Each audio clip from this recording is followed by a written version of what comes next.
বিসমিল্লাহির রহমানির রহিম। আসসালামু আলাইকুম। ত্যাগের পরাকাষ্ঠা, তাকওয়ার মহিমান্বিত পথ নির্দেশনা এবং আত্মশুদ্ধির অনন্য বার্তা নিয়ে বছর ঘুরে বিশ্ব মুসলিমের দুয়ারে আবারও হাজির পবিত্র ঈদুল আজহা। বাংলাদেশ সহ বিশ্ব মুসলিমের প্রতি পবিত্র ঈদুল আজহার শুভেচ্ছা।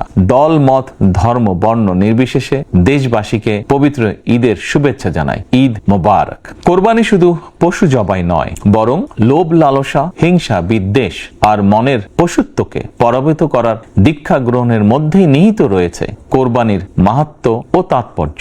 আল্লাহর শ্রেষ্ঠত্ব ঘোষণা করে নিজেকে আল্লাহর কাছে সমর্পণের এই উৎসব আমাদেরকে ত্যাগের মহিমায় উদ্ভাসিত করবে, সত্য সুন্দরের দিকে ধাবিত করবে। এটিই হোক পবিত্র কোরবানির অন্যতম শিক্ষা। প্রিয় দেশবাসী, যাদেরকে আল্লাহ এবছর কোরবানি করার সামর্থ্য দিয়েছেন তাদের প্রতি আমার বিনীত আবেদন, এবছর যাদের পশু কোরবানি দেওয়ার সামর্থ্য হয়নি তাদের সঙ্গে কোরবানির পশুর মাংস ভাগাভাগি করে নিন। এটিও কোরবানির আরেকটি অন্যতম শিক্ষা। প্রিয় দেশবাসী, আপনাদের প্রতি আমার বিনীত আহ্বান, কোরবানির চামড়া যথাযথ প্রক্রিয়ায় সংরক্ষণ করুন। কোরবানির পশুর রক্ত ও বর্জ্য পরিষ্কারের ব্যাপারে পরিচ্ছন্নতা কর্মীদের সহায়তা করুন দয়া করে। যথাসম্ভব নিজেরাও পরিচ্ছন্নতা অভিযানে অংশ নিন সম্ভব হলে, যাতে কোরবানির দিনই সংশ্লিষ্ট স্থানগুলো পরিষ্কার পরিচ্ছন্ন করে ফেলা যায়। পবিত্র ঈদে কায়মনো বাক্যে আল্লাহর দরবারে প্রার্থনা, তিনি যেন আমাদের মাতৃভূমি সহ সমগ্র মুসলিম বিশ্ব ও মানব জাতির জন্য